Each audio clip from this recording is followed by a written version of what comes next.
and I will stress this, and other Caribbean people get it, but we've not had to deal with it, is the use of the diaspora. And that's something that Cayman, I'm really proud of what you're doing, because I think this next iteration of culture, this next iteration of whether it's art, sciences, I mean, again, we have this, this wonderful guy on our board who is literally a rocket scientist, works for NASA, John Paul Clark, he's on the Film Commission board, he's had the Cayman thing, and he jets back from LA to, MIT, teaches at MIT, comes down to Cayman. Like, utilizing the diaspora is something that every other Caribbean country has had to do for decades and decades and decades.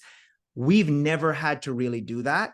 Cayman has never had a brain drain. Life is good in Cayman. Everyone comes back home to Cayman. They go to college for 4 years, they come back, they settle. It's great. Now, with technology, with people who want to pursue the arts, we have a brain drain for the very first time. This generation is having to do what I did, right? They're having to leave to do that. And once you get settled, and you get a little career and you meet someone, you have a family, whatever it is, it's going to be harder to come back. And so I think, however we can, make efforts to keep that bridge with the diaspora and the Caymanians, who are homebound, is really going to be the difference between us excelling on the world stage. It's going to be the difference between us, being able to create these projects and these bridges. And like I said, the beautiful thing about Caymanian people is that we're hardworking, we have good moral standards, and we are achieving at the excellent levels. I mean, you look at Jordan Crooks and the golfer, and there are people who are working at the level on the world stage.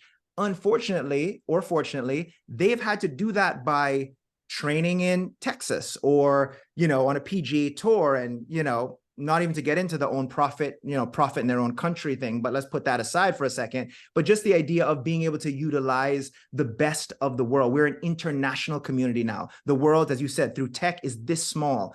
And the only way you survive is being able to make those bridges. And Cayman has a head start, because even when I grew up there in the old, 80s and 90s, we had 120 countries represented in our population.